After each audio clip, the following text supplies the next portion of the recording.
আসসালামু আলাইকুম। আমি নিপা বলছি টাঙ্গাইল থেকে। My daily life at home থেকে সবাইকে জানাই স্বাগতম।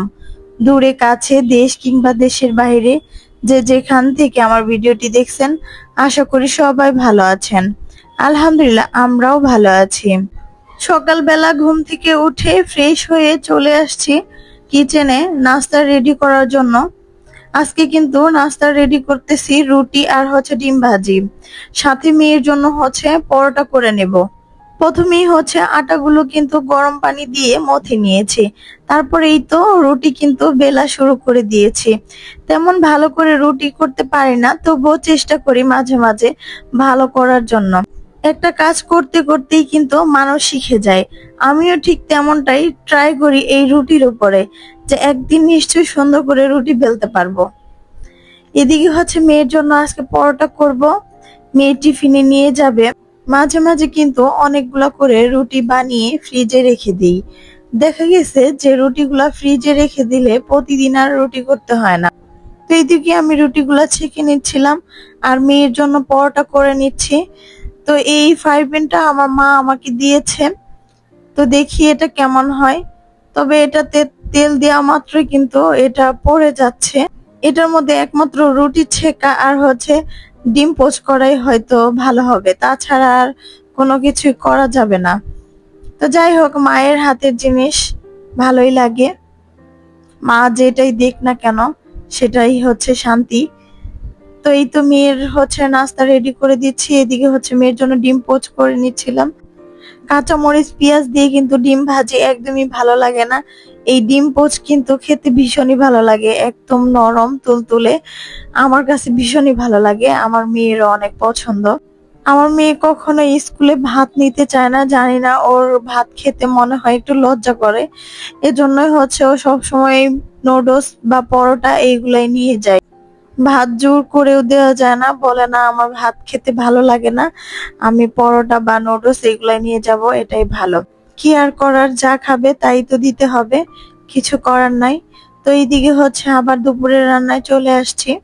আজকে দুপুরে রান্না করতেছি করলা ভাজি আর ডাল। সাধারণত কিন্তু করলা ভাজি অনেকেই পছন্দ করে না, এটা তিতা বলে। তো করলা ভাজি কিভাবে তিতা কমানো যায় সেটাই আজকে আপনাদের সাথে শেয়ার করি। প্রথমেই করলাগুলো ভালো করে কেটে নেবেন। তারপর করলাতে পানি দিয়ে দিবেন, পানি দিয়ে সেইখানে লবণ দিয়ে দিবেন। লবণ দিয়ে ভালো করে করলাটাকে মাখাবেন। মাখিয়ে চিপে চিপে কয়েকবার ধুয়ে নেবেন। দেখবেন একদমই করলাতে তিতা কমে গেছে, তিতা লাগবেই না। আমার ভিডিওটি যদি আপনাদের ভালো লেগে থাকে তাহলে একটা লাইক দিয়ে আমার পাশেই থাকবেন, আর প্লিজ একটি সাবস্ক্রাইব করে সঙ্গেই থেকে যাবেন। তো রান্না বান্না শেষ করে কিন্তু চলে যাচ্ছি সেই নতুন বাড়ি যেখানে কাজ চলতেছে ওইখানে। তো যাওয়ার রাস্তায় ট্রেন। তো ভাবলাম একটু ভিডিও করে চলে আসছি সেই স্বপ্নের জায়গায় যেখানে আমার নতুন বাড়ির কাজ চলতেছে। যত রাস্তাঘাট আছে ভিতরে সব কিন্তু কোম্পানি করে দেবে, কারেন্ট গ্যাস সব কিন্তু কোম্পানি করে দেবে, আমাদের শুধু বিল্ডিং ওঠাতে হবে।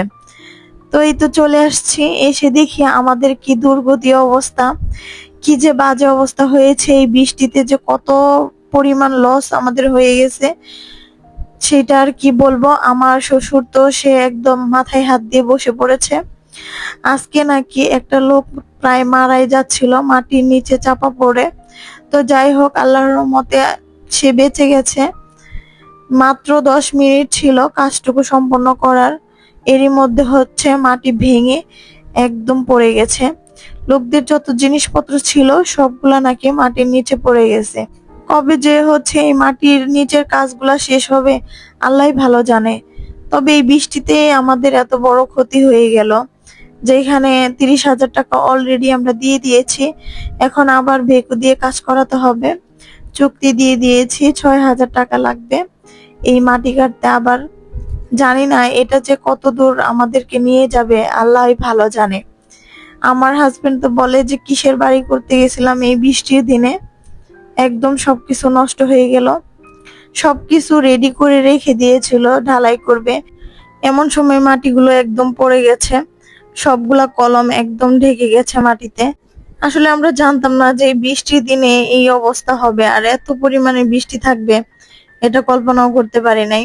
এইগুলা দেখে আমারও মনটা একদম খারাপ হয়ে গেছে আসলেই, যে এত বড় একটা ক্ষতি হয়ে যাবে এটা তো চিন্তাও করতে পারিনি। যাই হোক, কিছু করার নেই, দুর্ঘটনা তো আর কয়ে বলে আসে না, এজন্য কিছু করার নেই। তো সবাই ভালো থাকবেন, সুস্থ থাকবেন, আমাদের জন্য দোয়া করবেন। আল্লাহ হাফিজ। আসসালামু আলাইকুম।